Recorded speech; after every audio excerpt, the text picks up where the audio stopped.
So with the release of the new Jungle Inferno update for Pyro, Valve decided to change the panic attack. The goal was to make the weapon immediately usable, remove large burst potential, and give the weapon a unique design space to occupy. However, I think that this may be one of the worst balance changes Valve has ever done, and let's look at why.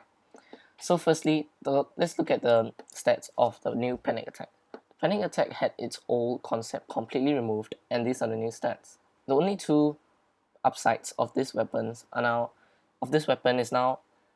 50% faster switch speed to the weapon and away from the weapon, and 50% more pellets. And instead, there are three downsides of 30% less damage, firing a white fixed shot pattern, and the white shot pattern grows with each successful shot, meaning if you hold down the fire button, the spread of the weapon increases as you fire, which makes it less and less accurate. Now, let's plot the damage values of the weapon in a table. You can see on the left side, we have the shotgun, with a total number of 10 pellets, 6 damage per pellet. This adds up to a total of 60 total base damage, which is the normal amount of damage that you deal.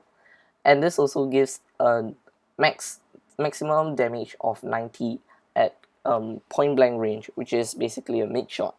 So, however, for the panic attack, there is 50% more pellets than the shotgun, so we're gonna put in 15 here. However, there's a damage reduction of 30%, so this leads to lesser damage per pellet. So if you were to calculate it, 70% of 6 damage is 4.2, so we're gonna leave it as that. Then 15 multiplied by 4.2, you get the total base damage of 63. So at close range of the base damage of the panic attack is 63. So assuming that you're standing at close range enough to deal base damage, the panic attack will only do 3 more damage than the shotgun. And remember, that is the only upside apart from the faster switching speed. Then to calculate the maximum ramp up damage for the panic attack, you will take 63 multiplied by 1.5, which is 50% more. That is the maximum ramped up damage, and that gives you a total of 94.5 damage, and we'll round it off to 95 damage. So at point blank range, the panic attack does 5 more damage than the regular shotgun that we have. However, because it is highly unlikely that you're ever going to get up into the face of someone and hit them with all the pellets of this stupidly white firing pattern, the chances of getting up to their face and hitting them with a meat shot is very, very little. Furthermore, at close range where you're not right up to their face, it is practically impossible to get all the pellets to hit your enemy, so you can almost never ever do more than what the shotgun would do, and the shotgun fires a small cluster of pellets, which makes it much easier to hit.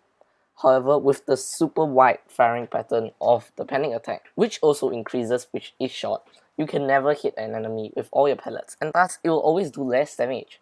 So I don't know what Valve is doing here, because the new panic attack is practically completely just a downgrade from the normal shotgun. And you can here see some clips where the panic attack is just practically useless. Alright, so you can see that the panic attack's spread is much wider compared to the shotgun. That's the panic attack, and that is the shotgun. This is so much smaller compared to this. And at an even further range, let's say, remind of this, a shotgun makes this small cluster like that, whereas the panic attack,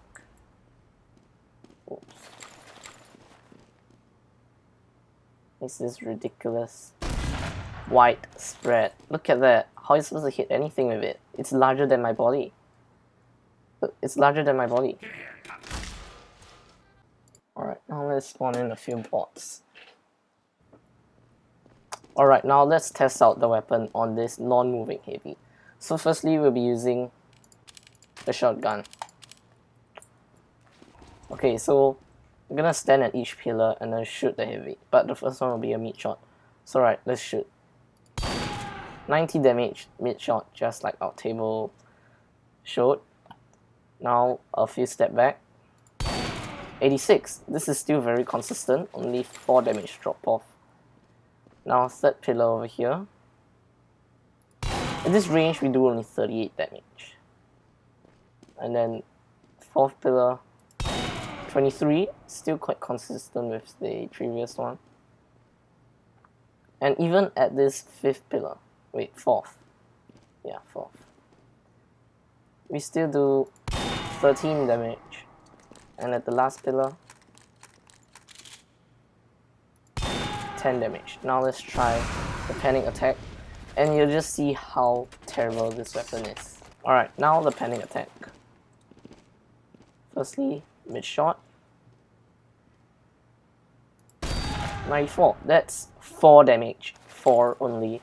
More than a shotgun. So it would seem like our calculations were off. They didn't round up. They rounded down. So 94 damage.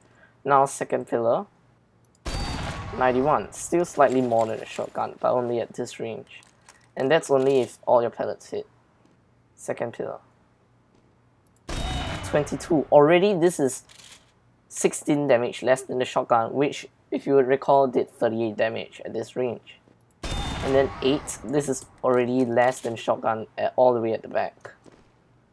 Because the shotgun did 10 damage from this pillar, but we did 8 from there.